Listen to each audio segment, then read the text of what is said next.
you look around the league, there's a lot of teams, in the hunt. We're in the hunt. You sit here and you say, hey, Thanksgiving, and close to the end of November, and we're in the hunt. When you sit around that table tomorrow, you're saying we're in the hunt. And there's a lot of teams that wish they were in the hunt. But we're in the hunt. Hey, everybody. I'm not good at this. I don't really do the intros, and I probably could have thought about what to say. Welcome to In the Hunt. Greg is not here. He's dead, which is fine. Which is fine.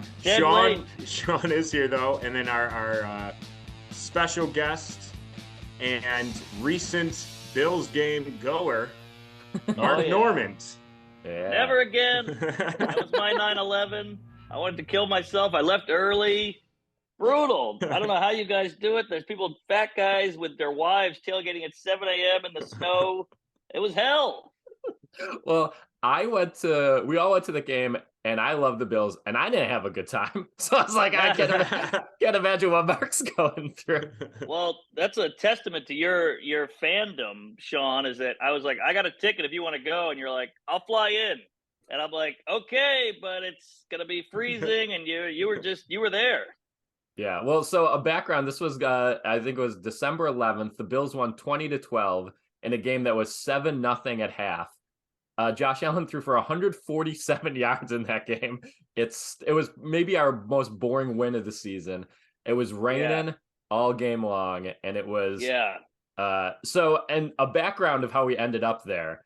I remember telling you, Mark, Shane Gillis went to a game a couple weeks before, and he was like, I ran into him, and he was like, I had the time of my life. We were in a box. I partied with the players after.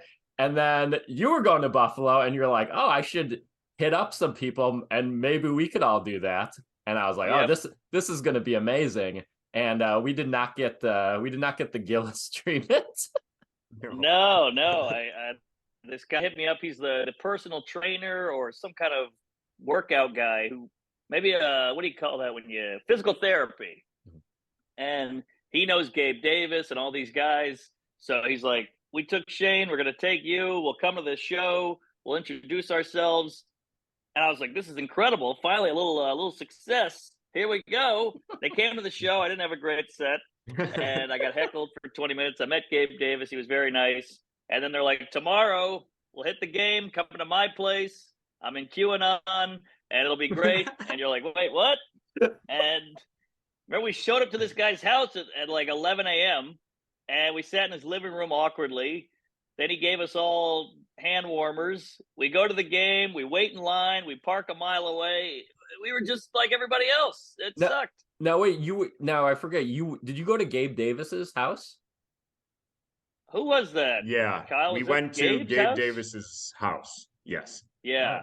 Pretty nice Very house. bare. If it wasn't Gabe Davis's house, it was a shrine to Gabe Davis because there was a lot of Gabe Davis pictures. It looked like an 11-year-old lived there. There was nothing on the walls. It was junk food everywhere and like a football and porn.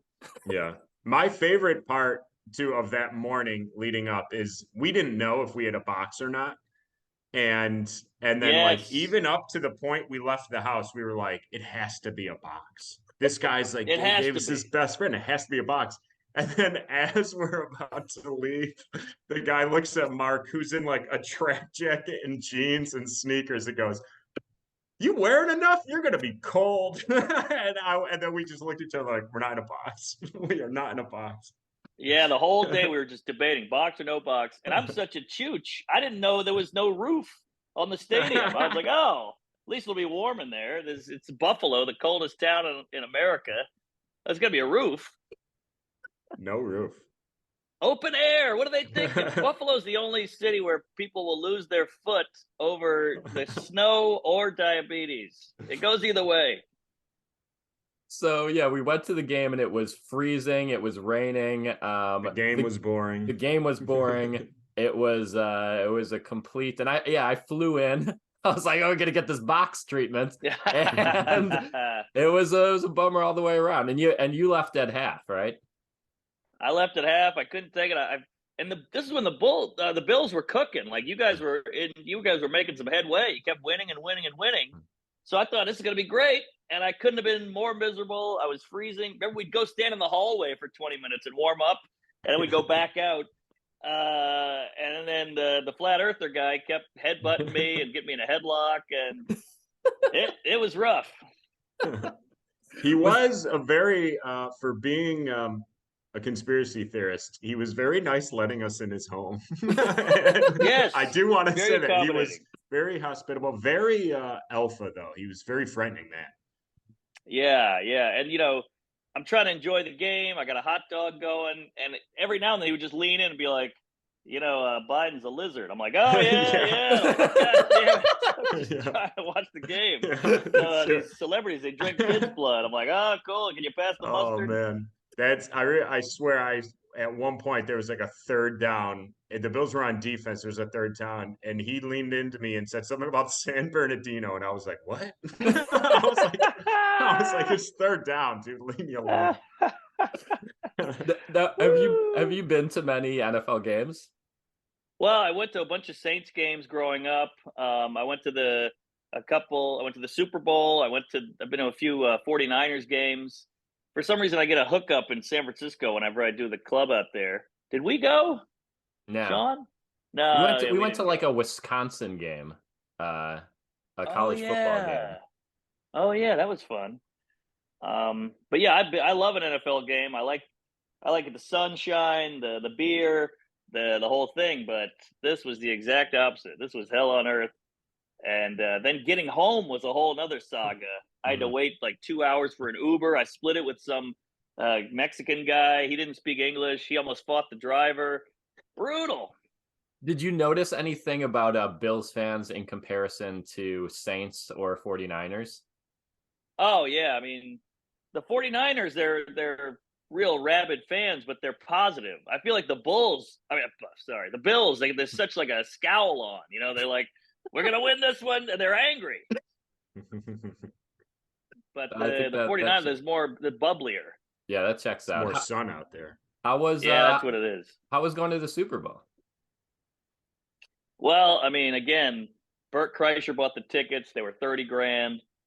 He bought all the food and the drink, so that also helped. And it was 78 degrees, and we did mushrooms. But it was pretty amazing, even for not a huge football guy. You really get wrapped up in it, and then they start pointing out all the celebrities there. You're like, oh, there's Bradley Cooper, there's Kevin Hart, there's Elon Musk. So that was fun. The halftime show was amazing live. But then I was with two Philly guys, so Philly lost, and they were crushed. So that part sucked. Yeah, there's really, once your team loses, you don't really like to do anything after. It really affects your hours, especially if, you spend a whole day prepping or drinking, as I imagine the Philly fans were doing. And then after that, you're just like, especially as maybe a casual fan, you're like, hey, what do you guys want to do? And they're like, shut up. Nothing. I want to go home. I want to go to the hotel. I don't want to be here. There was a lot of pouting. We went to a dive bar after just because we're like, all right, we got to drink that off. And everybody kept recognizing Shane Gillis and Big J. And so they'd be like, can I take a photo? So every photo is some happy fan. And then them like, but yeah, it was super fun. Loved it. Don't do shrooms at a football game, though. Bad idea. Kyle, have you only drank at the Bills games? For the most part, yeah. In my earlier days, maybe something else. Mark, do you give much of a shit about like the current Saints? Do you follow it all or not really? Not really. I mean, I'll put the game on, and if I got a free ticket, I would go. But I don't know. There's so much. New Orleans is like a huge football town, and it's like such an abusive relationship. So I try not to get involved because all my friends love them, but they hate them, but they bring them so much sadness, much like the Bills, I'm sure. Yeah. Do you think you can name a current Saint? Oh, is that redheaded ginger guy still there? Holden, Caulfield? Andy Dalton. Dalton, damn it! I knew he's that. Not though. He's gone. He's gone, but he was there last year. He was the starting quarterback last year. So. Well, Drew Brees was like the mayor, so it's tough shoes to fill. There is a current Saint by the name of Smoke Monday. So if you ever needed to, is he a buying a blues player? jersey. Smoke Monday. Is There's that a real name? Yeah, he's a safety. There's a Smoke Monday and there's a Storm Norton. Whoa, man. It's like an Avenger. Storm Norton. That's hilarious. We always end with a couple trivia questions. I got two here for you. I think they're two pretty good ones here. All right. You got a Netflix special coming out soon. Yes, sir. So in honor of that, what number is larger, the amount of Netflix stand-up specials or the amount of all-time games the Saints have won? Oh, wow. What number do you think is larger? I'll say this doesn't count anything part of a collection. So no stand-ups of the world, that's out. Has to be standalone stand-up specials or all-time games the Saints have won. What is larger? Great question. Now, this is from just winning a game, not a Super Bowl, not a playoff, Correct. none of that. Correct. Okay. All right, and these are, let's see. I'm going to go, well, the Saints been around since the 60s, but stand-up is very popular, and Netflix will let anyone do a special. So I'm going to go with Netflix. You go Netflix. Kyle, what do you got? Man, I think it would be easy to pick the Saints, but every time I turn on Netflix, there's some dude that I've never heard of selling out a theater in a different country. Yep. So I think I have to go Netflix. You're both wrong. Saints have won 403 games, and there's 335 Netflix specials. Man. Wow, that's pretty close. Yeah, pretty close. Do you For know? And Netflix has only been around a fraction of the time the Saints have. Exactly. To be clear. Wow, and I also thought it was Netflix just because it seemed weirder, and I thought you were trying to juke us. Mm-hmm. Do you know? Do you want to guess? You know the first original Netflix special. You know who had that? Ooh, the first one, original. Mm-hmm. Was this when you had to like mail DVDs? No, I don't think so. I think this was streaming. I think. Man. Wow. Shit. I don't know. Seinfeld, Burr. Now I'll give you a hint. It was called Buried Alive. Does that help? Oh man. Oh, Aziz. Yep. Hey! There you go. Wow, first one. How about that? That's a feather in your cap. And here's the last question I have. Josh Allen, quarterback of the Bills, follows one comedian on Instagram. One comedian. Ooh. Is it Theo Vaughn, Bert Kreischer, Sam Morril, or Tom Segura? Who is the one comedian Josh Allen follows? How do you know he only follows one? I looked through it. He follows like 400 people. Oh, okay. Wow. Good. Another great question. Also, your girlfriend was probably like, is this guy psycho? Just looking at Josh Allen's followers, scouring through, looking for his own name. Let's see. I'm going to go Bert Kreischer. All right. Kyle, who you I'm got? going to go his partner, his life partner. I say Tom Segura. Incorrect. It's Theo Vaughn. Oh, my God. I've gotten like a Bills score on this. I'm 0 out. Do you know, Mark, do any NFL players follow you? Ooh, that's a good question. I met a bunch at the Super Bowl. I met all these guys. One of them just did Shane Gillis's pod. I forget his name. But I've met a bunch, and I don't know. I think Gabe might. Ooh, okay. Yeah. But I'll tell you that Josh Allen came to the show. I don't know if you knew that, Kyle. He came to the Buffalo show I did, and man, did he get swarmed. He's so handsome. He's like the president. Yeah, people really bend over for him, I guess, is maybe a term. If I've ever met him or was in that area where I could meet him, in my head, I've always been like, I'm going to play it cool. And just be like, what's up, man? But inside, I'll be fucking dying. But I would play it super cool.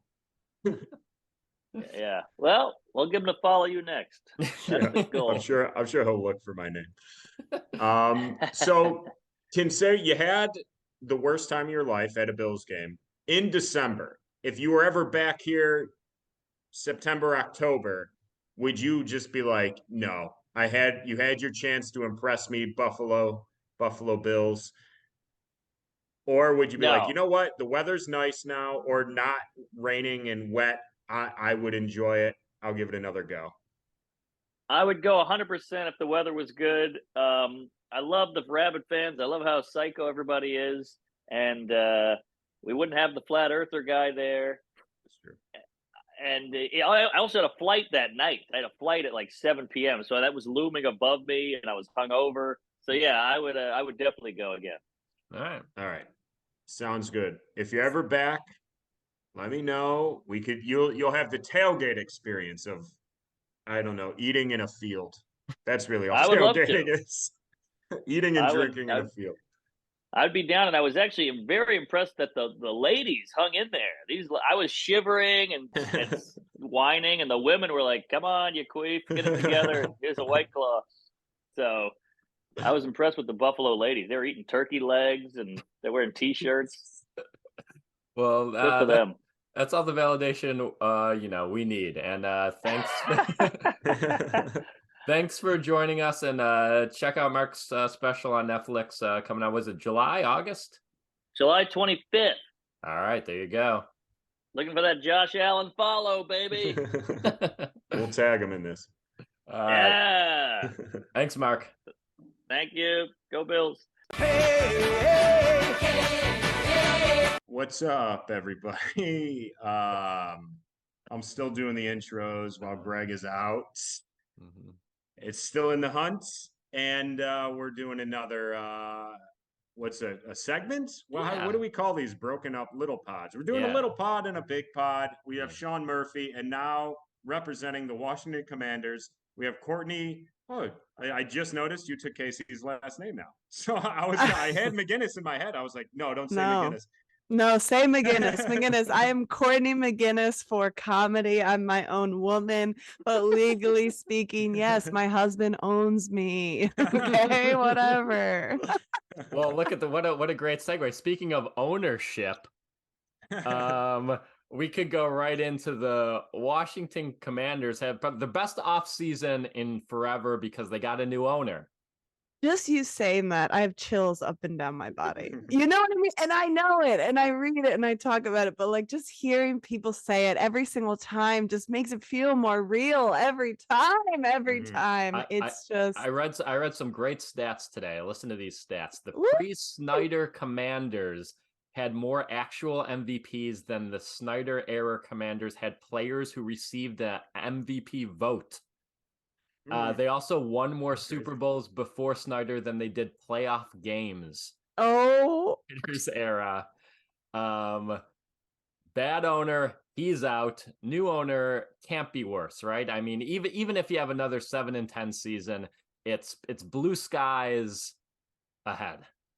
So far, the majority of fans that I know, I mean, I'm including my literal family in this. Like, we just want to be a normal, shitty / mediocre team. That's literally just like one year where there's not some major, earth-shattering, horrific controversy, legal battle, like let's cover up anything. Like, I just don't want to know. I don't want to know what's happening in the front office.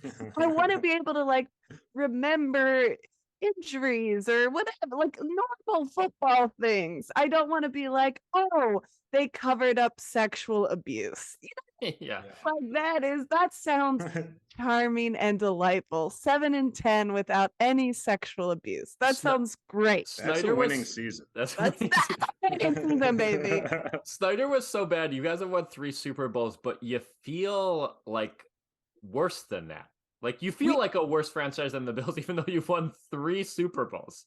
We were a dynasty, and everyone likes to forget that. Everyone likes to forget the late 80s, early 90s Washington, because Yeah, it's just so embarrassing what our franchise has come to represent.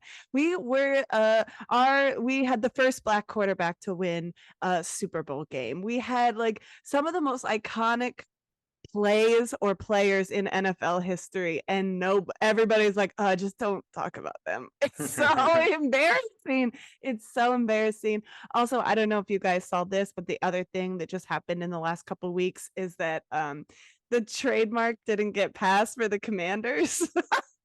So like we might have a new name again. So that's amazing. Well, his last like mess up on the way out. It's like, all right, whatever. I'll get a new name. I don't give a shit. That might be a blessing in disguise because Commanders, okay. Football team, everyone kind of liked, I feel like.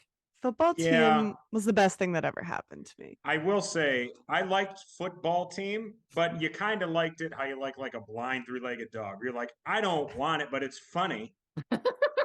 You know what I mean? Where you're like, it's funny for the time being, but I want one with 4 legs. First of all, adopt, don't shop, you capitalist piece of shit. Kyle.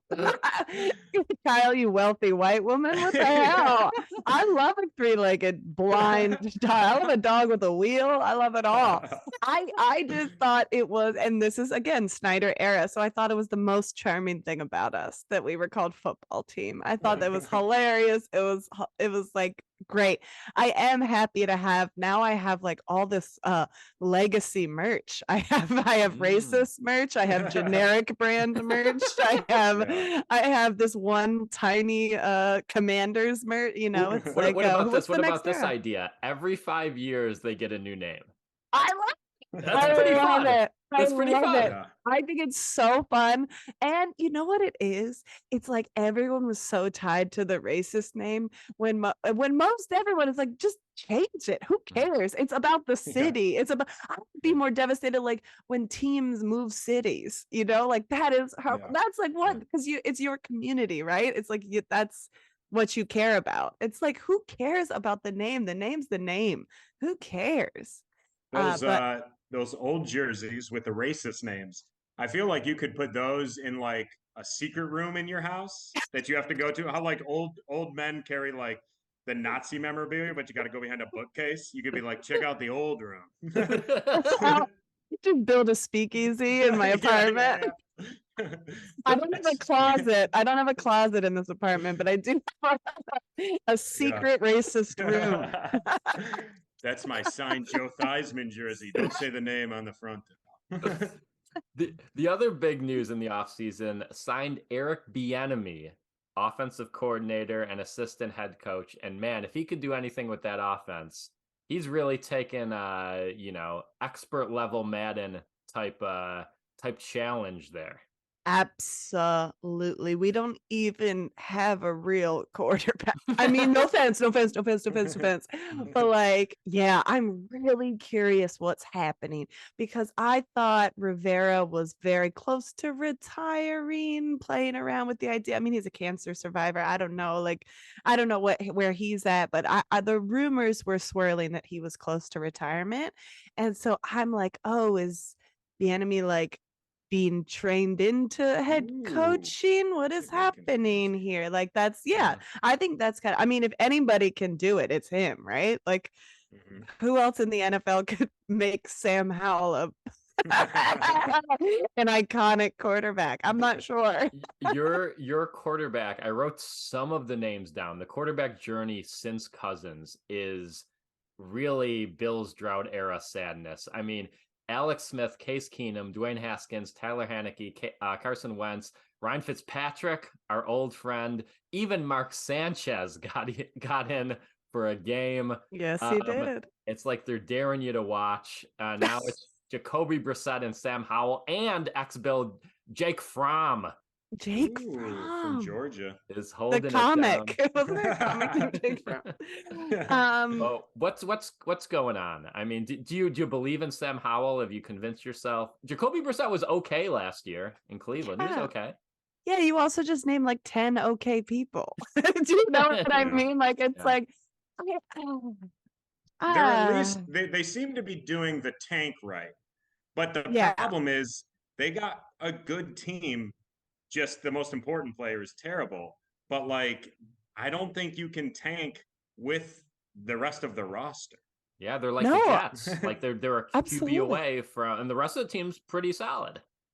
Absolutely. And we're playing in the NFC East, which all of a sudden this year was like incredible. So it's like we're up against really tough competition. We're holding our own. I mean, granted, we were the only team that didn't make it in the playoffs, but like we had a solid season. But you're right. I mean, it's literally I did get on granted he is a hardcore Trumper, but I did get on the Heineke train because he was just fun to watch. It was like, we've had the quarterback things, we've had so many seasons, so endless, countless seasons where we have been so much fun to watch. I'm not sure if you guys remember like the Clinton Portis, Santana Moss era of like we've had some really fun teams.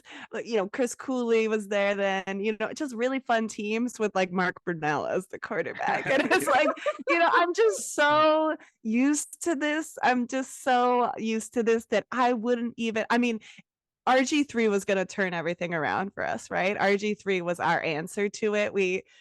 RG3 was going to be it. And then look what that was just poor decision making, mismanagement, putting a player in who was clearly injured, potentially ruining the rest of his goddamn career. Like, to me, I'm like, someone actually asked, it might have been you, Sean. I feel like I was watching football at a bar with some comics. Someone was like, who would be your ideal quarterback? And I literally couldn't name a single person because I'm like, I don't know what that looks like. I don't know what a Tom Brady looks like in my franchise. I haven't had that since I was in diapers, literally. Well, it's funny because I know they weren't going to make a run at like Lamar or Aaron Rodgers because of the ownership and everything going on. But it is funny that it's just like, oh, you're going to make a run at Lamar. It's like, what, with Sam Howell? What, are you crazy? like they're trying to sell it as like, well, no, we got our QB room's very good. And you're like, no. He played 1.5 games. What are we talking about? What are we talking about? I'm so confused at what's happening in that department. I couldn't even pretend. I mean, I have no idea what's happening. I have no clue. I wish I knew. I talked to people, but everyone's just like, I don't fucking know. Because it's always like I feel like when you have this weird, like, what are they planning? They swoop in and trade for someone huge. And you're like, oh, they had a plan. It's like, I've never seen that happen in this franchise. I don't think that's going to happen. I'm like, just fix the front office. I'll be at a game this year because I haven't been to a game in many years because I'm not giving that man money. So yeah, that was just gonna be my question. Have you gone to many games? You could do like an away game if they play in New York, or you're not bothered? No, in my life I have been to a billion games. There was a time, like I'm talking the Santana Moss, Chris Cooley years when it was so fun. I would go almost to every home game. I had plenty of family. We could figure out who could let me sit with them in their season tickets. It has been a huge part of my life. And the last 4 or 5 years, I'm like, it's not even worth it to me. It's not worth it. I don't want to participate in this franchise. I'm so sick of this fucking bullshit. I'm not. All my family has dropped their season tickets. Wow. I've gone to a handful of Giants games over the last. I think I've gone to maybe 2 or 3 Giants games. I went to one Dallas game. And then for with NFL Fan Therapy, I've been to a couple. I've been to Gillette a couple times. But I'm like, I'm not giving money to this man. You know what?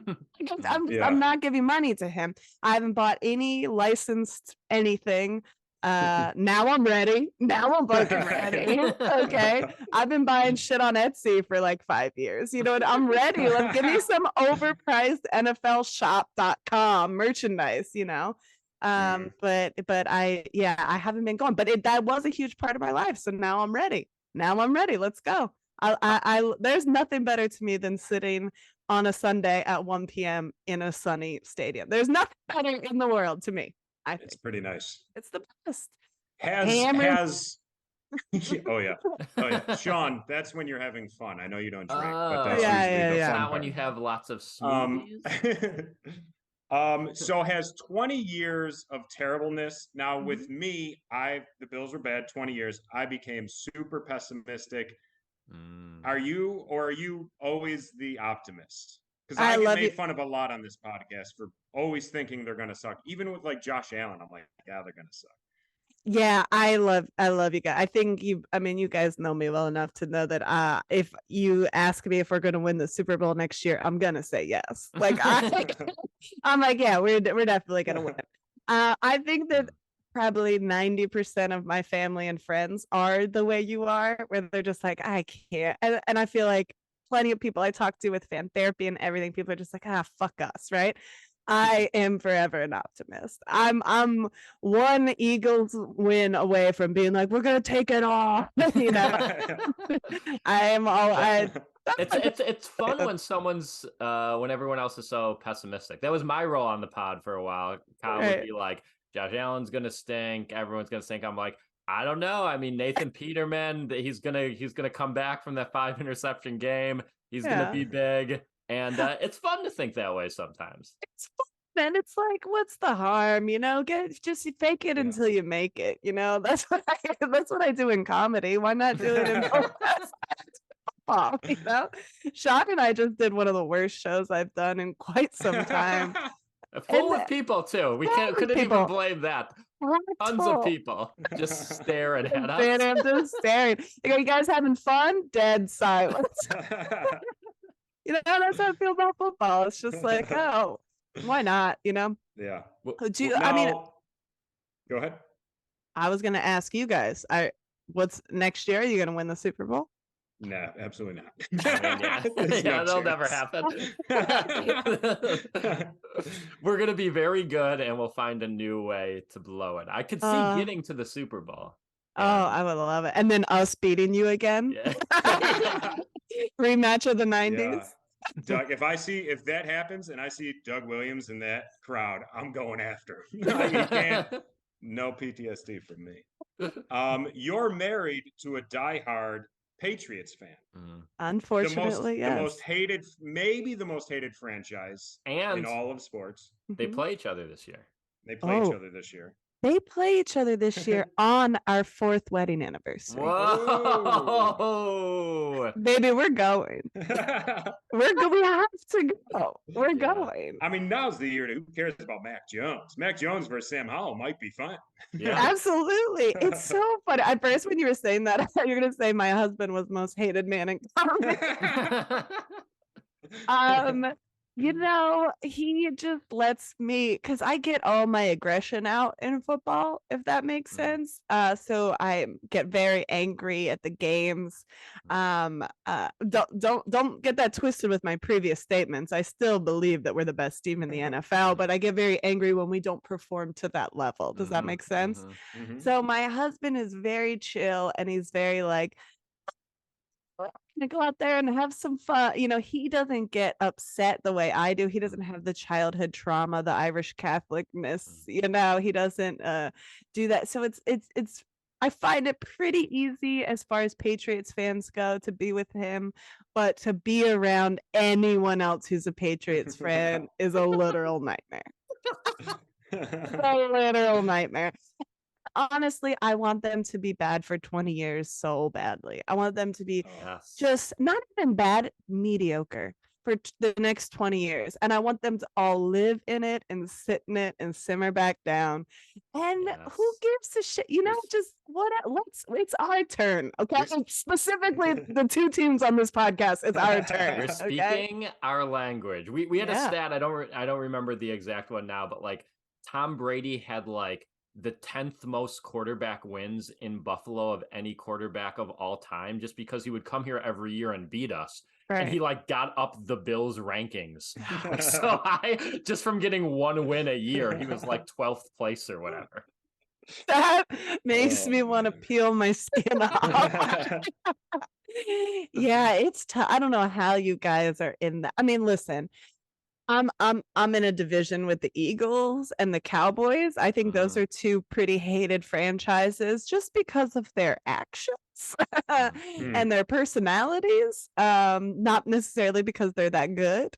But I feel like everyone in the NFL sucks the dick of the Cowboys, right? I don't know what it is. They're always like, Dak Prescott is it. And I'm sitting there like, am I missing something? But they always just, whatever the Dallas quarterback is, oh, this guy's a genius. And then they just go 8-8 or, I just, whatever. Yeah. And the Eagles, it's like they didn't have a Super Bowl for so long that I can't be that angry at them yet. But you guys are just in such a unique position. You're one of the 3 teams that is just like, fuck everyone. I want them to be just nothing. I want them to do nothing next year. Yeah. Well, it's looking like it. They don't. I mean, Bill Belichick is getting senile. Yeah. So it's good. They'll be doomed for a while, I think, because they're not firing him, and Robert Kraft doesn't know what he's doing. He's getting beat off by yeah. Well, we living the life. Sorry if this is a kids and family podcast. I realize I didn't ask. It definitely is not. We just did a Patreon where we ranked the hottest coaches. Yes. Who was number 1? Where'd Ron Rivera end up? I just looked it up. 25. Yeah, he was a little rough. He was low on my list. He was a little rough in the face. He looks weathered. He looks sad a lot. I'm sorry, he's a cancer survivor. You guys are pieces of shit. We always end with a trivia question. So I got a trivia question here. We'll see if either of you can win it. We'll start with Courtney. Courtney, what number is larger? Sam Howell's followers on Instagram were the average attendance for a Washington Commanders home game last year. Oh, I'm gonna be sick. It's absolutely Sam Howell's Instagram. Okay, go with Sam Howell. Kyle, what do you think?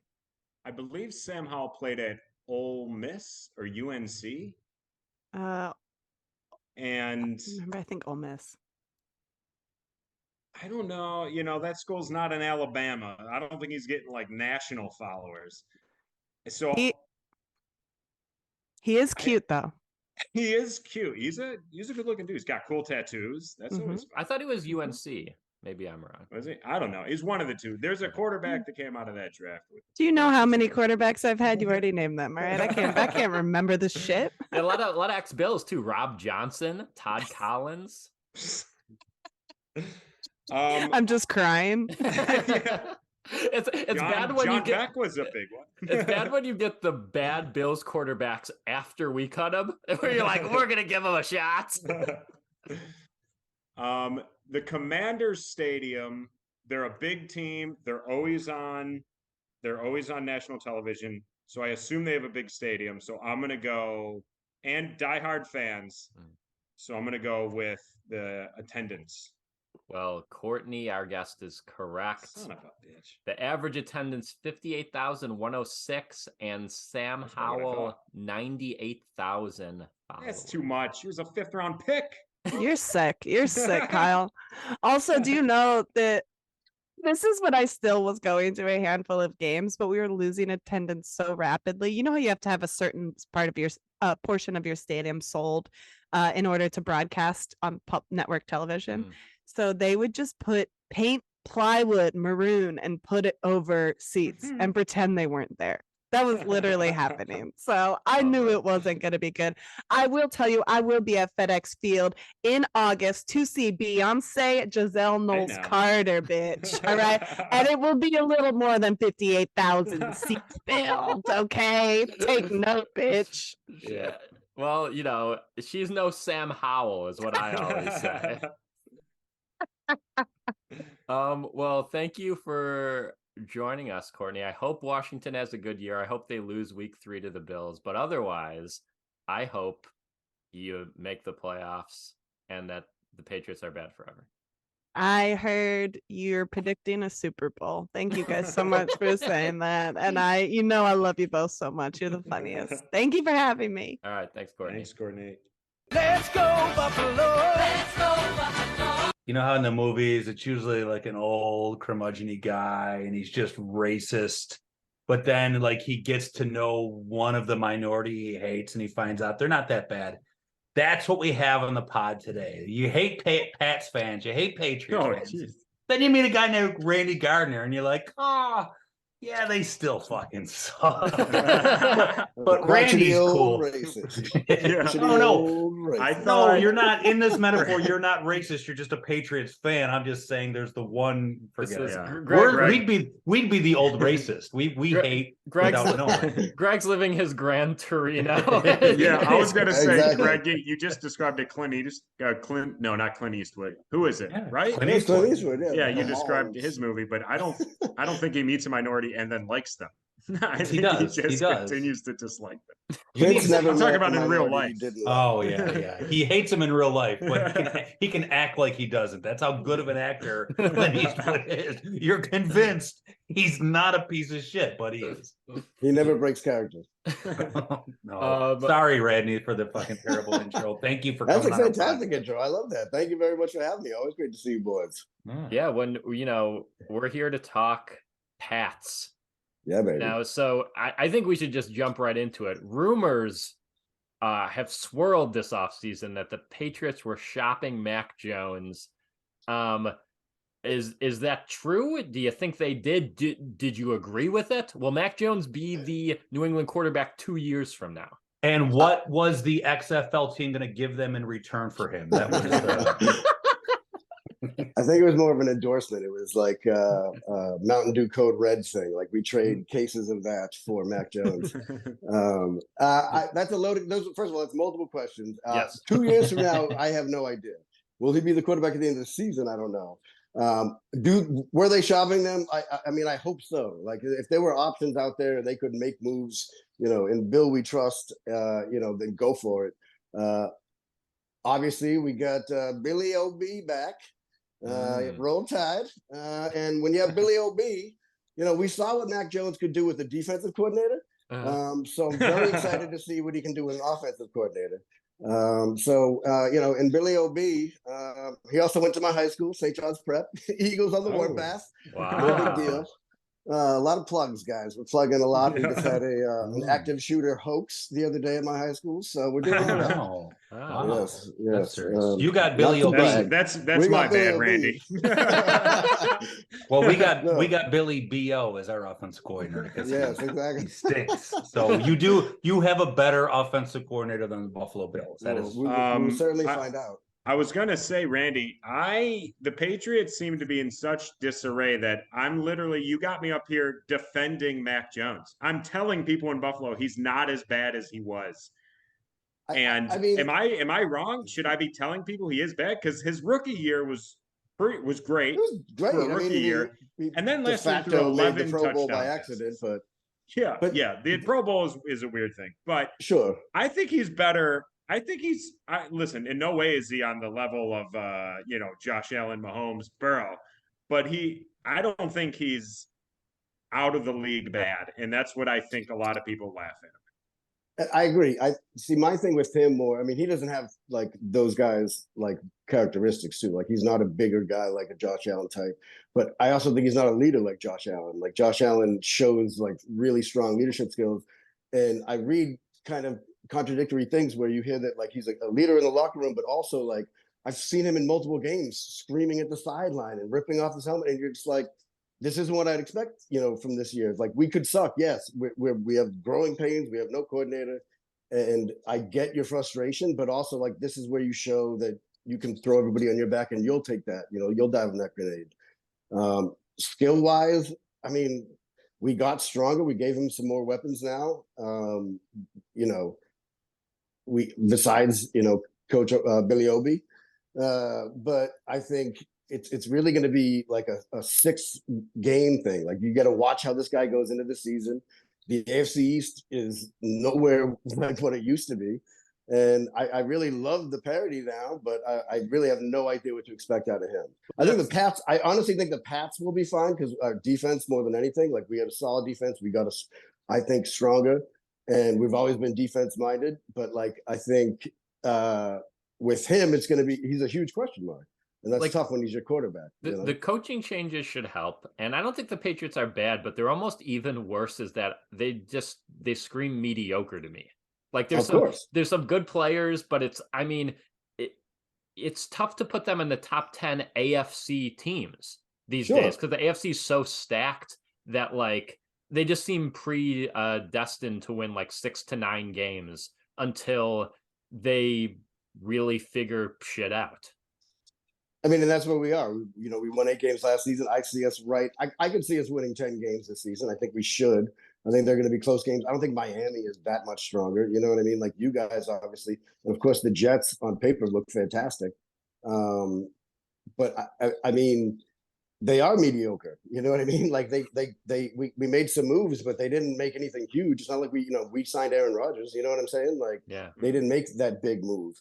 And I think they're putting a lot of faith in a more mature Mac Jones and a Billy Obi. And, I'm sorry. I'll say this about the Jets in the AFC East. I don't believe that your past weighs you down. Like I know the Bills have been cursed forever. Some people say I don't believe in that shit. I do believe forever. Well, and that changed, but I do believe that the Jets will just always be the Jets. Like that Aaron Rodgers move will just turn out disastrously, and the Jets cannot ever be good. Even when they did win, their fucking quarterback completed like 13% of his passes. I think that the Baltimore Colts got money off that game. That's the only way the Jets could have won that, because those guys are making like $13 an hour back then. So they threw the game for money. That's my belief. The Jets. I'm 100% on board. Yeah, good. I like it, and there are two like I guess the Patriots, they got Juju, they got Gesicki, but they are still operating almost like they have Brady. Like we'll get a couple secondary pieces, we'll have a good defense, and you're like, nah, man, you got like the 10th best AFC quarterback. Like you have to go get like a Diggs or someone for this guy to really help him out. Yeah, there's no like huge star, and he's still the guy controlling the game, so your faith is still in him. I forgot they got the Gesicki. I forgot that had happened. Yeah, a nice pickup. He's a nice football player. There's no way that's a nice person. Like that dude is the kind of guy that just comes up. We've said this before on the pod. It's be new for you, Randy. He definitely comes up and like just puts his arm around your wife without knowing you. Just like, hey, what's going on over here? Did we say that about just playing? No, I say it to most people I know. He just looks like the biggest. I didn't know we hated Gesicki. We're an anti-Gesicki pod.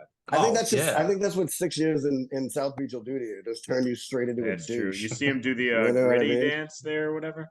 He's bad at it. Real white. I'm not surprised. A 6'6" white man's bad at gritty. That's shocking. It seems like they had a good draft. No one laughed at them on national television, so that's a step in the right direction from the year before. The Rams. They had 12 picks. A lot of people seem to like that first round corner, but they drafted a kicker in the 4th, a punter in the 6th. So Bill Belichick must have been on Pornhub all night getting those special teams players. Oh, there's the speaking of Pornhub. Yeah. As Mike is saying, someone say Pornhub. That's my homepage. Yeah, you could put razors in the top of that picture, and it would fit so perfect. If he scrolls out, he's actually sitting next to Aaron Hernandez. Mike Gesicki has had an actual, genuine conversation with a woman where he has said the phrase, "Some days I'm on RedTube, sometimes it's Pornhub. It's just really just a feeling of how I am that day." He's had that conversation before. 100%. He's actually made deals for Mountain Dew Code Red. He's the one trying to orchestrate the Max Jones for Code Red deal. Yeah, exactly. That's his Strive endorsement. Yeah. So what do you how do you feel about the draft? A lot of special teams players. They have the most expensive long snapper in the league. That came out this year. Pretty big, Greg. Are you scared? I almost spit all over my keyboard. Most expensive. That's what the Bills would have done during their 20-year drought, was go out and get the most expensive long snapper. And a 4th round kicker in the draft. And punter. And I think it was like the only time of this century that it's ever happened. I think the Raiders did it in 2000, and that was the only other time anybody's drafted a punter and kicker, especially that high up. Yeah. Sebastian Janikowski. They took him in the 1st round, though. He was a good kicker, but and that's what the funny, like the thing with kickers, and they also like it's kind of like fantasy, and I'm the worst fantasy. I'm very much a homer. I draft a lot of Pats. It's weird, and I win a lot of games. But like it. they have this kind of formula, like where to draft these people. Who the fuck knows? And you look at every team's like lead scorer for like, if you get a kicker like a Vinatieri or a Gostowski guy that plays for 15 years and they just fucking never miss. You know what I mean? Like so it's like, is this worth it versus having a guy that punches around? If you get it at the 5th round versus the 8th round versus the whatever. I have no idea what the value of these people are, but and again, the thing in about, Bill I trust, and the guy drafts fucking lacrosse players and rugby players, so he's saying something I'm not. The thing about the draft that I've been yelling about this on the pod maybe for a year now, which is, so they had 12 picks, only 5 of them were offense, no offensive skill player until the 6th round, and coming from a team that they're the Bills didn't make the playoffs for 20 years, defense is for losers. Like it's a modern NFL, and it just doesn't matter. Like you see, like I talked to all these fans of different teams, and they're like, okay, our offense is okay, but our defense is pretty good. And you're like, you're gonna win 8 games. Yeah. Like you just need to throw most of your resources into offense. Otherwise, you're just falling behind. Unless you have like that, like those historic, like Pittsburgh Steelers defense, like that like generational defense. Ravens or like, you know what I mean? Like, but even those were like 15 years ago. I mean, exactly. The Chiefs are steamrolling people, and they have a below average defense every year. Yeah. No, exactly. I also find it crazy, like you said, like they won 8 games last year. They shouldn't have, but they threw 11 touchdown passes last year. Again, we're doing a lot of bragging today, boys. We're doing a lot of bragging. Like, again, this just goes back to me, like, why am I trying to defend the Patriots? I think here's why I'm trying to defend the Patriots is I don't want Bills fans to do that cocky little dance around the Patriots sucking and then have the Patriots beat us. Mm-hmm. So I'm like, hey, don't take anyone too lightly. The Patriots got in the playoffs 2 years ago and won 8 games last year with a defensive coordinator as their offensive coordinator. Yeah. And no offense, and still somehow pulled out 8 games. Well, I think, Sean, to answer your question too, I think they're kind of playing to their strengths. I think Bill knows he wasn't going to change the offense in this draft. There were players they could bring in, and they tried to improve their offense, and I think they certainly did. But like, I think he was thinking, all right, let's just fucking lock down this defense and just figure it out. I think that's kind of where they're at this season. That's why I didn't want to answer is he going to be there in 2 seasons? Because I could see it if he has a great season, but I could see him being gone by the end of the season if he's not filling the scheme. The tough thing is, like, if Mac Jones has an average season, everyone goes, "Hey, they have a number 1 weapon. They put all the resources in the defense." Like, you're just punting the can down the road a bit. Whereas, like, I just say load it up and find out what you got. So do you go for like DeAndre Hopkins now that he's loose? Do you go for exactly? You want to get zapped? We'll fucking zap you. But do we go for? They can make moves and get DeAndre Hopkins right now. Do they do that? Is that, you know what I mean? Like, he's 31. It's not the same, but it's, you know what I mean? Like, did that hurt a little bit when he was? You fell from heaven. Finally, Kyle hits on a guest. When he, hey, I've been hitting on Joe B for years. That's true. You're right. Oh yeah. When DeAndre, I believe the Patriots were one of those teams when they were like, "What teams would you want to play for? Tell us by like your facial expressions." And I believe the Patriots were one of them, and he gave like a hard no. Now this is new territory for you guys. He also wasn't a free agent at the time, he wasn't released. True. So now it's different. But like Belichick has stroked his ego and everything else. He'll stroke. So Belichick has already said he would love to have him. I mean, money wise, they'd have to dump a couple guys or at least one to free up. I mean, depending on what he would actually negotiate, but we can't afford him. But I want to ask about, because you brought up Belichick. There's a lot of in Bill we trust, but I also get a little sense in the fan base that, like, he did make the playoffs the year after Brady, but then he did put a DC as OC the next year. Yeah. Do you think he's starting to wear out his welcome a little? He's the oldest coach, like he seems a little lost with this modern non-Brady led offense in the NFL right now. Like, do you get the sense he will be there for another 3 years? Do you think the fan base is starting to turn on him a little bit, or? I think again, that's you're asking a lot of loaded questions, guys. We're bragging and we're asking a lot of loaded questions here.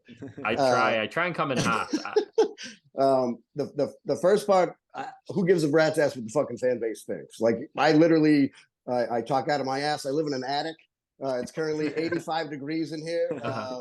So, you know, we all make mistakes. But he certainly doesn't fit the same bill of the old tough-nosed Parcells coach. Like, it's a different league in general. You have, I feel like all sports, the NBA kind of paved the way for this, where it's, you know, the players kind of calling the shots and you know, that being the mentality. And a lot of guys don't want to play for Belichick. They're like, fuck that. Why would I want to go into such a strict place when I could play for Bruce Arians or a guy that will let me do my thing? And I understand that entirely. So who knows? I think he's still also the greatest coach ever. And there's value to that. He certainly has, I think, made a lot of bad calls, especially the last 2 seasons. But it's, I do always think in Bill, like, until he like completely proves us wrong with a better arsenal of weapons, then I'm going to always put my, you know, cards in his. Are you worried he's going to coach until he dies? Well, first of all, I don't think he's going to live long. I think he's way too stressed. I'm shocked that he's at his age, and I don't know what his diet's like. But I'm pretty sure this guy's not going to live into his 90s. So we're not going to have a Pat Summerall running around. But yeah, I'm not worried about that. And if not anything, his handsome son will just take over and we'll be good. The kid with the mullet? Handsome's a stretch. Yeah. That's like saying a possum is handsome. Well, I also think that Matt Patricia is the most handsome coordinator in the league. So, you know, I'm well, also biased. I'm a little biased. We just ranked the coaches by hotness. So, Hell yeah. you know. Hell yeah. And I hate to tell you who is last place, but I will tell you a certain Mike McCarthy may have been my number 10 hot coach. Greg didn't understand the rules to the game. At least top 3 because I'm a chubby chaser. So Andy Reid. Oh, so you I'm a walrus guy. So I might, especially if they can't tell time.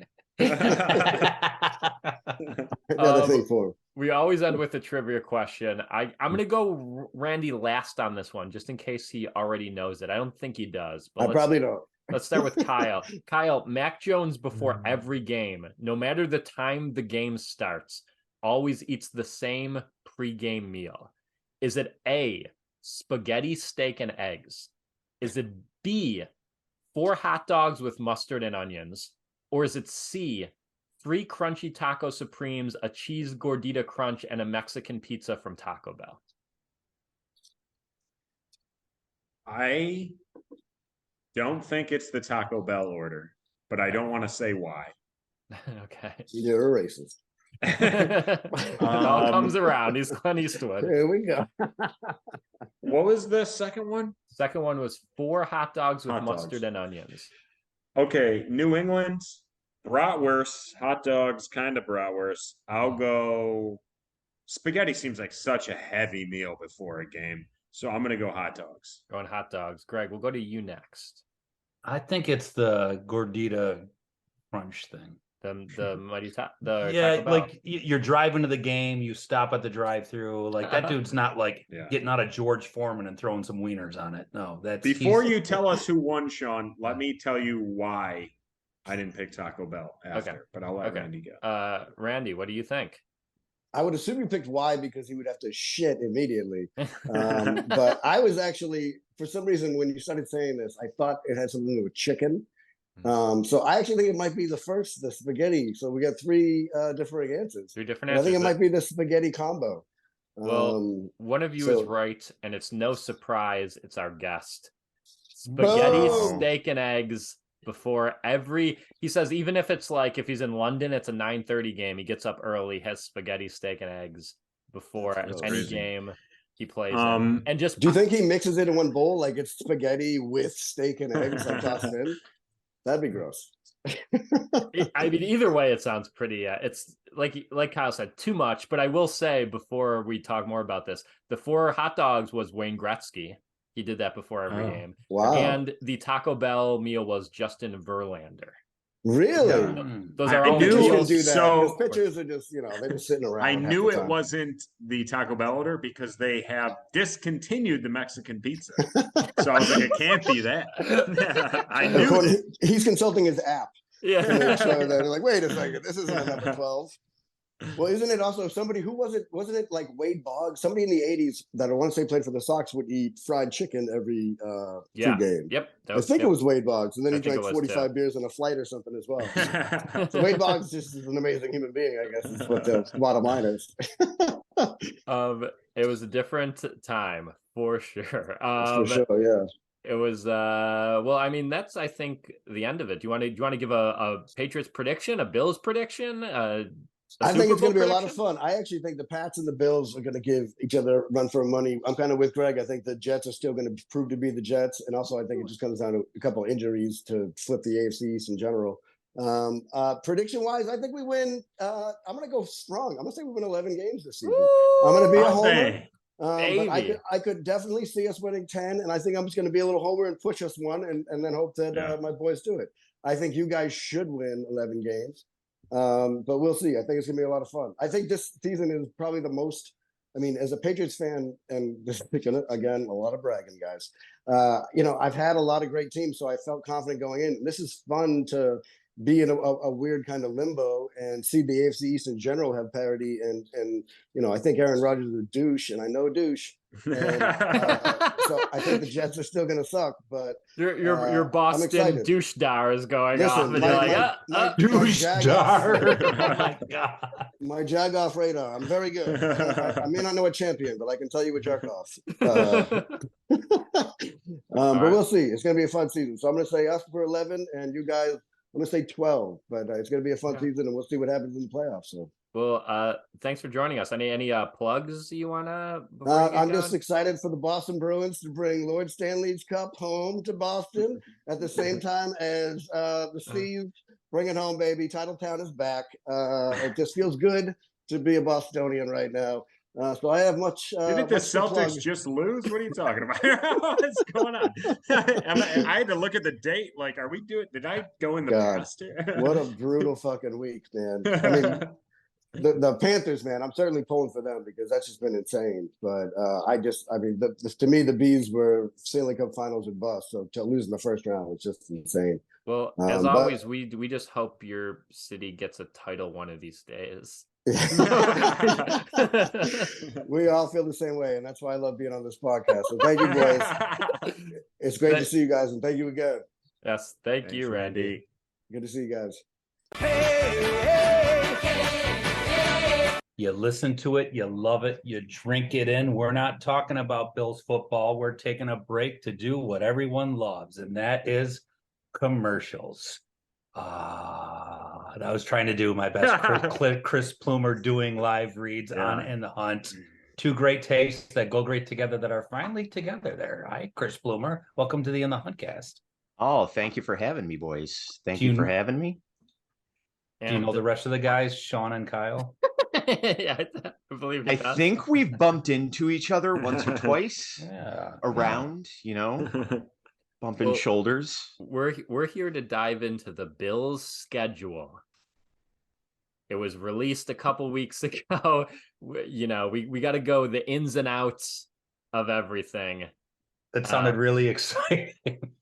Released 2 weeks ago to so much fanfare. Yes. There is a lot of fanfare for that. People love this shit. What this organization just prints money and has people lapping up out of their horse trough. Are you about to go on a capitalism rant again? No, that's why we brought Plumer in. Specifically for capitalism rants. All I love is printing money. But the schedule is a real snooze fest. Well, here's my big negative, and I think Kyle will come right along with this here. Only 5 1:00 games this year. I think that's the best time. Sunday at 1, only 5 1:00 games, and none from week 5 to week 17. Or there's only 1 in there from week 5 to week 17. I hope you like staying up late, Kyle. I know you like to get your little beauty sleep, but you're gonna be up late in that traffic. Man, it's so crazy. It's such a grass is always greener scenario. For so long, we're like, I just want primetime games. And as soon as I see that 8:15 p.m. start time, I'm like, I'm gonna be up till 2. I hate it. And I just want games to be at 9 a.m. on a Saturday. 9 a.m. Jesus 9 a.m. on you a are an fucking old Saturday, man, dude. Holy. Like just when those London games, when they start at 9 a.m., I'm like, this is amazing. I get up, I eat breakfast, I watch football. It's perfect. The West Coast has the most perfect schedule for football. You're watching. Well, games then at move 10 there. a.m. Get out. I agree. I'm with Kyle on this. I love those early games. Okay, you know what the big old reason man. is? Okay, old man. It is because Chris, I'm have old. my back here. It is because I'm old. When they lose a primetime game, I don't fucking sleep. Like I get so mad when they lose at 1, game's over by 4. I argue with my wife until 7. I go for a walk until 9. Then I come home. I'm ready to go to bed. When they lose at midnight, my whole fucking day is shot. You better get ready to not sleep this year because they will be losing at night a lot. No. This is my kind of segment. 1 p.m. is the absolute perfect football time on a Sunday. Yes. A nighttime game during the season is fun because it's a treat. When it's 5, 8 p.m. games in a row, this league needs to be shuttered. We need to sell the team. We need to stop having football all the time. It's absurd. It's ridiculous. Who cares? I don't need Thursday night football. If this team never played a Thursday night game, if no team's ever played cancel Thanksgiving games too. I don't care. We'll watch reruns of good games. All right. You're half asleep after eating all the food anyways.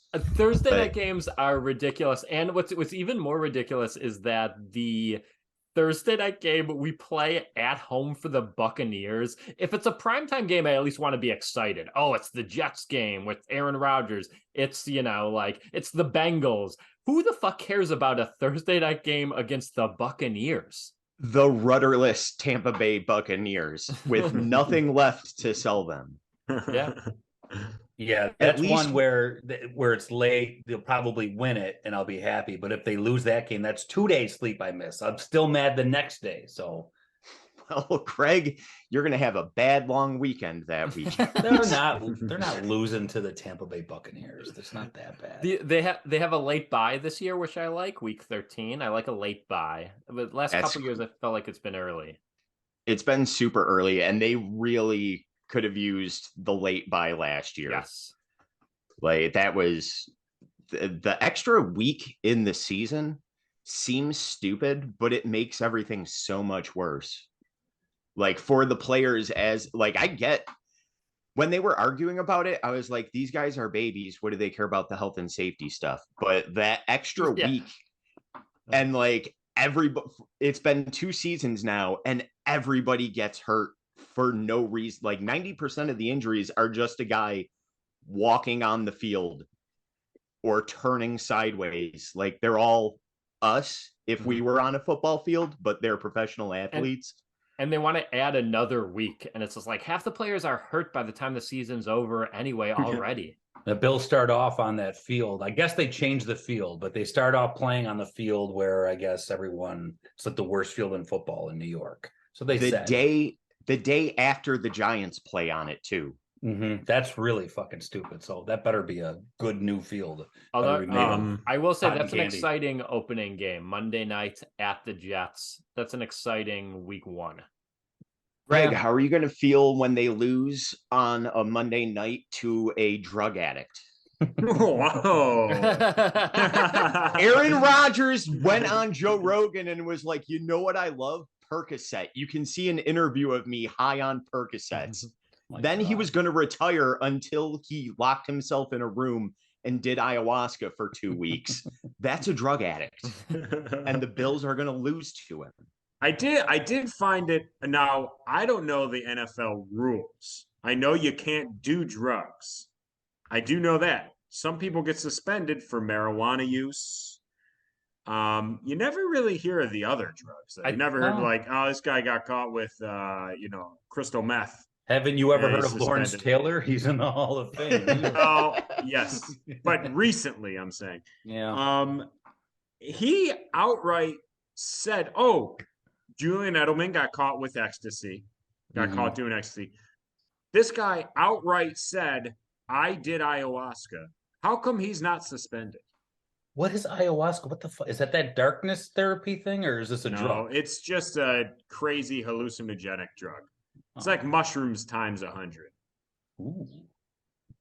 You're really selling it. No, we got a zero tolerance policy when we're hanging out with Sean. Okay?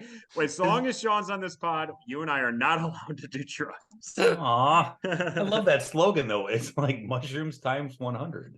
I'm in. That is a great slogan. The second half of the schedule is pretty brutal. There's a 5-game stretch there where it's like at Bengals, at Eagles, at Chiefs. Pretty rough. But only 4 in November, December. Only 4 home games during the winter months. But don't you kind of like that? No. I thought you I'm did. old. Then you should like the warmth. Yeah. Oh, okay. No. Yes. I'm saying yes, but I'm saying that's a good thing. There's only 4 December home games. Usually, we were always the schedule would come out years past, and we'd be like, God damn it, we have 6 home games in November and December. Why don't we get any in September? Yeah. So, but the NFL, it's shown. Not even just the Bills. Any game where it's snowing gets more views. For whatever reason, maybe people just think it's fun watching the snow. So, how long before the NFL truly can control the weather and just make it snow when they want? Yeah, Chris, how long? Oh, they're in talks right now to get a heart machine to control the weather. But I will say, there was a time during the Bills' drought run where I got a little disheartened. Some call those the Rex Ryan years. And I didn't watch a game for 2 seasons, pretty much. Whoa. But I did tune in to that Colts game that snowed, because I heard it was snowing in Orchard Park, and I was like, well, I want to watch this. Yeah. It is fun to watch those games because they're chaotic. It's fun with how much that game meant in hindsight. Like, I didn't think that they had a chance at all, and the way it ended was cool. And there was no way they were winning that game with, at the time, Sean McDermott, who was Coach Clap, super conservative. He's punting in overtime. That game was terrible. The game was, and then they ended up, and then the last touchdown by McCoy. I mean, it was pretty, but Joe Webb was starting. Yep, that's why I was just looking up his name. Joe Webb III was playing quarterback. He's a wide receiver, by the way. So we got 1 Thursday night, 2 Sunday night, 1 Monday, a Saturday. If you had to choose between Thursday night, Sunday night, Monday night, do you have a favorite of that trio? Oh, it's Sunday night. Yeah, I like Sunday night. I don't like Monday night. I don't like waiting that long for the game to be played. The perks are, for me, I like Thursdays. You get up, you're done for the day, or you're done for the week in terms of like football. You got nothing going on. If you win, it's fun because it almost feels like a little like you get over it, unless you're Greg, but you get over it by Friday, and then you have all day Sunday, Saturday, Sunday. You could legitimately, when the Bills are on a Thursday, sometimes I won't watch football on Sunday. I'll do something else. So I enjoy that. But obviously the quality of a Thursday night game sucks. So I hate that. But I think Sunday night is perfect. You usually spend all day hanging out. Sometimes you get a little sleepy because you have been riled up all day. You know what I mean? Sometimes you're tossing back a few milkshakes, Sean. Oh, and by the time 8 o'clock rolls around, you're all amped up. Yeah. So, Monday night does suck, though. Yeah. Well, a full day of work, and then you go, and then it's the end. It's the whole thing. A tough schedule. It starts out not too bad. Hopefully we kind of start on a tear, because if it goes poorly to start, I mean, you got games where, the Raiders and the Commanders, like, you should be starting to get on a roll in the first half of the season, especially with how hard the second half is. And Chris looks like he's about to say they're going to win 3 games. So I just want to let him get his. This team's never going to win a football game again, you guys. And I say, hey, listen, I'm a super fan. For the video watchers, if I wasn't a super fan, why would I have this stupid hat? But they should be fine. I know everybody's talking about the window closing. It really is like that's just one of those stupid things. Like, I don't care about that either way, just win the games. But I feel like this team is weirdly emotional. And if they do start rough, like if they split the first 4, I worry about the rest of the season with them. Well, and it will also probably mean there's bad things that happened. It'd probably be like McDermott doesn't have a good handle on the DC. Dorsey hasn't taken that next step. Because Allen's out there banging too much because he's single. Yeah, he's all these things are possibilities. He's dating all the Avengers, and you can't handle that many Avengers. All right, no. Josh, just date one Avenger. Not even Thanos could handle all the Avengers. I like that line. We are marketing. We are. What was it about mushrooms? It's like ayahuasca is like mushrooms times 100. Mushrooms times 100. That was it. And now even Thanos couldn't handle all the Avengers. Okay, I'm sorry. I'm writing all this down. So is Alan Thanos? I don't know what's happening here. Well, you know what? You don't have to worry about what's happening because we're going to go right ahead to the trivia game. This is a 1-question game. You're going to go back and forth. And Alan Thanos sounds like my insurance salesman. Trust Alan Thanos for the coverage of your family. Greg, that wasn't worth it. I'm sorry. I'll get him next time. You'll get him next time. I want you to go back and forth and name all the teams the Bills played last year. Okay. Last year. So if we don't get one, we're out. Yeah, if you don't get one, you're out. So Chris, we're going to start with you. Give me a team the Bills played last year. The Los Angeles Chargers. Wow, you went going in order. you went too hard to start. Let's go Greg next. I'll go I don't even remember that game. In this Neither do I. They played the Chargers last year? You don't remember because it was they Thursday were fun? night. It was Thursday night. It was the opening game of the season, dude. No, that was the Rams. That was oh my God, it was the Rams. So Plumer's out. I'm out. Oh, wow. I'm out. And Greg's out for believing his No, I just thought he was said the Rams too, and I was like, oh yeah, that was the first game of the year. But you know what? Hold on. Because he's our guest, he gets a second chance. The Rams, the Chargers, they're all the same team. Okay, they play in the same stadium. I'll put you down as Rams. Greg, who do you got? I remember the losses. The Vikings. The Vikings. You know, there's 3 easy ones. I'm surprised you guys didn't start. I'm saving them for later. Okay. Well, I'll say them. Yeah. So you can't. I'll go with the Jets. There you go. Chris. Tennessee Titans. Wow, again, not taking the bait. Greg. Bears. I'll give it. Patriots. Well done, Chris. The Pittsburgh Steelers. Correct. Greg. Lions. What? Lions is correct. Kyle. Dolphins. Yeah.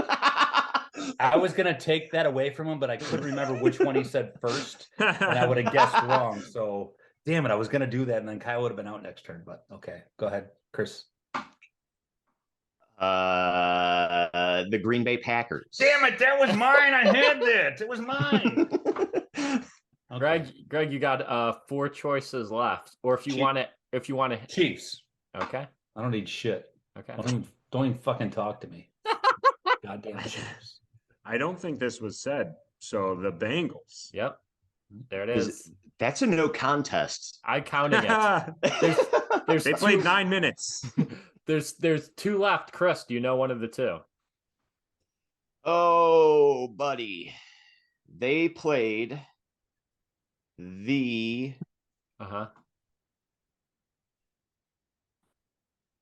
I have no goddamn clue. How about the Indianapolis Colts? No, No. incorrect. Greg, It's a you got good one. guess because I couldn't think of it. Did they play the Ravens? They did play the Ravens. did. Oh my God, they played the Ravens. Kyle, can you get the last game? I don't know if this was said, but the Steelers?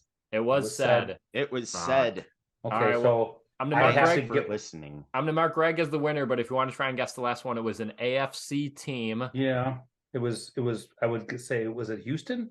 No, Okay, I still won. wrong give a shit. division. Okay. It was. I'll just It tell would you. have to be. It would have to South. be that. It would have to be that division. Nope. Okay, so it was not the Steelers division. It was the Steelers division. So they played the Browns. I don't remember them Yep. playing the Browns. They Wow. played the Oh Browns. Oh yeah. yeah, they did. That Did what's his name play quarterback? Did the Jacoby rape Brissett. guy? No. Oh, Jacoby Brissett did. Okay, I don't remember that happening at all.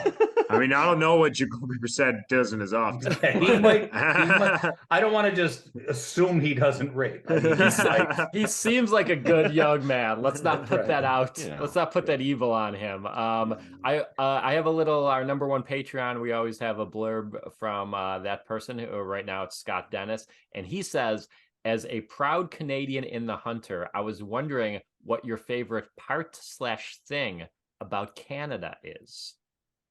Leaving. Wow. I'll give a real answer. Give a real answer. I love the nature.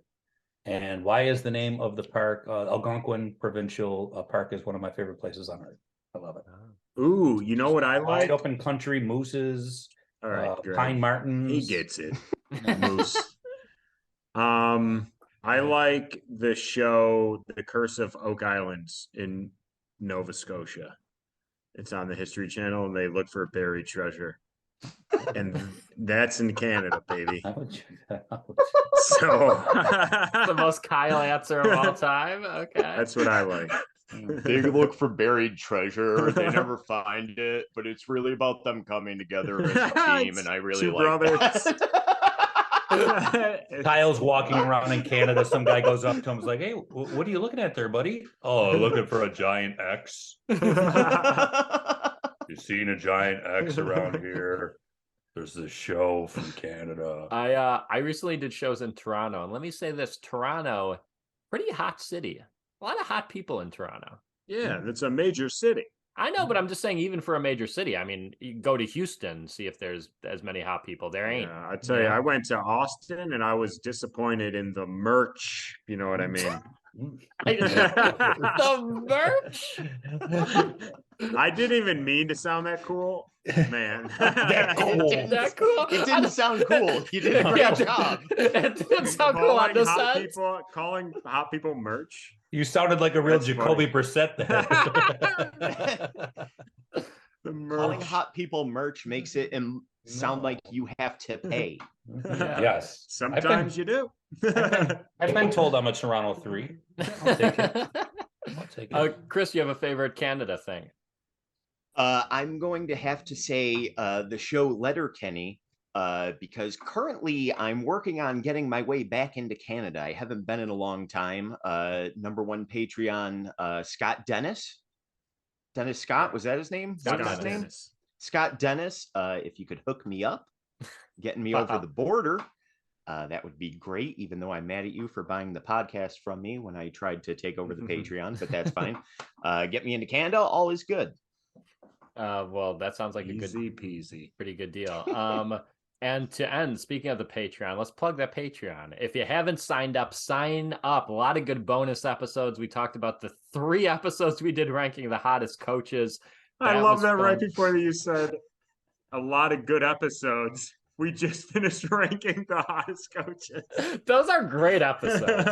Great episodes. Clips looked great. Greg is completely different than me and Kyle generally. There's a lot of interesting takes on those episodes. You learn about us. Yeah, and you could sign up for as little as $1 a month to support us. Greg's got good blogs out there. Check those out. A lot of stuff cooking over there, so check it out. Also, Greg, I'd like to say I'm headlining Buffalo Helium Wednesday, July 26th. Come to that show. A Wednesday? Please. It's a Wednesday. It's like a Thursday night game. I'm out, man. I'm sorry. I get it. It's a lot for you. You gotta wake up at 6 a.m. to walk around, prepare for all those 9:30 London games. I apologize in advance for doing this. It is not in the spirit of our podcast, but Sean is very good at stand-up comedy. Go to see him at Helium on the 26th. You will not be disappointed. Bring someone who has never been to Helium before. Yeah. Also, are we going to plug our guest podcast live reads? Okay. Well, we're not you had to do yourself first. Well, yeah, I'm doing myself first. I'm doing the important things first. And then I'll get to our guest. And I also want to say, check out NFL Fan Therapy. I forgot to bring it up with Randy, who was just on. Courtney Maginnis, who was on before that. She's on it a bunch. So check out both of them. Go follow them. Support that show. It's funny. Me and Kyle have been on it a couple years back. And now, Chris, do you have anything you'd like to promote? You can check out Live Reads, a podcast hosted by Chris Plumer, the only podcast that gives you the only thing that you crave, those sweet, sweet live read ads. Capitalism needs to be saved. That's what I'm here for. That's what we do on the pod. Listen, there's a writer's strike, but there's no writer's strike at Live Reads, coming out with all the hotness every Wednesday. Live Reads. All right. Easy to find. And Kyle and Greg, you got any shows coming up you wanna promote? Anything? I have a show. I never have a show. Okay. I'm at Tudor on July 1st. Greg doesn't have a show. Sorry about that, guys. If you're listening to this, don't worry about that. That's a patented classic Kyle Tudor slam. Got him. And that's been our Patreon, our episode, not our Patreon, our episode for June. It was a lot of fun. I hope you liked it. We'll be back next month doing another episode.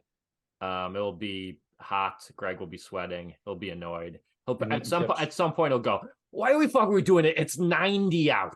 It's 90 out. You didn't give me a chance to say it today. I don't want to think about football. I don't want to think about football. It's still hot out. Or he'd be going through his phase last year where he was always digging a hole, and he always yelled at us for it. Dude, if you met my wife, that's all she fucking wants is holes dug. Every time we recorded for 4 months, Greg would be dripping sweat and dirty, but like, I was digging a hole. Let's get this done. Every once in a while, Greg goes through a hole digging phase. It's just what he does. Greg has multiple phases of why he hates this podcast. 1 year was shin splints. The next year was surgery. The next year was holes. And the crazy thing is we could never guess what they're going to be. Like if the Vegas odds for whatever his excuse would be is crazy long odds. You could just say one thing and it would have all that covered, and it's I hate my life. That would cover everything. I hate the podcast because I hate my life. That would cover the splints, the spurs, the holes. What do we think next year is going to be? I mean, my heart's not good. If I know Greg, he's getting old enough, he's going to get into drones or something. I was just about. I would never fucking do drones. I couldn't. I can't afford them. I gotta say, my wife and I started a small business building custom ships inside of a bottle, and it's really taking off. I don't have time for the podcast anymore, guys. I just love the idea. I was like, guys, we just got a new drone, and it's real high. 10% all those drone people talk. I just got a new drone. It has a 360 camera. I fucking hate good. All So of you can watch all the young girls in the neighborhood, Greg. you can spot Kyle jerking off in every position. I don't like any of you. I don't. Every like this time I see a pod. drone in the sky, I start jerking off. I go, they'll get this. You go, ooh, a little treat for the drone operator. Kyle says, smile for the camera. All right. Well, because we started talking about jerking off while drones are watching, that means the podcast is over. The last 30 seconds of our podcasts are always the best 30 That's seconds. true. We should really start with once we stop talking about the dumb bills, we really get in our groove. Thanks, Chris. Thanks, Thank you Chris. for having me, Sign up for the guys. Patreon. We love you. Thanks for listening. Goodbye. We don't. There once was a team in the NFL, and the name of the team was the Buffalo Bills. The kick sailed right, and the fans did grow. No, no, Buffalo, no. Soon may the Allen man come to throw to Beasley and Diggs and run. One day when the playoffs are done, we'll have won that Super Bowl. A ship once led by Marv Levy, with a Bennett and a Thurman and a Jim Kelly. The ship sailed true o'er 1,000 days, never won that Super Bowl. Soon may the Allen man come to throw to Beasley and Diggs and run. One day when the season is done, we'll have won that Super Bowl. Turn of the century come and gone, last these Bills tread the playoff road. 18 years of sorrow and dread fell o'er Buffalo. Soon may the Allen man come to throw to Beasley and Diggs and run. One day when the season is done, we'll have won that Super Bowl. A light shone dim in 17, Taylor McDermott and Brandon Bean. Bills fought hard but needed help, throw, Dalton, throw. Oh, now the Dalton man comes to throw to Boyd on 4th and long. 18 years of playoff drought fled from Buffalo. 7th in the draft, McBean, see their man, plucked from Wyoming to Josh Allen. 2 years later, a stud named Diggs lands in Buffalo. Hey, now the Allen man comes to throw to Beasley and Diggs and run. One day when the season is done, we'll have won that Super Bowl. The future has come with records laid low. High are the hopes of your Buffalo. On a wing and a prayer, our voices soar. Let's go Buffalo. Hey, now the Allen man comes to throw to Beasley and Diggs and run. One day when the playoffs are done, we'll have won that Super Bowl.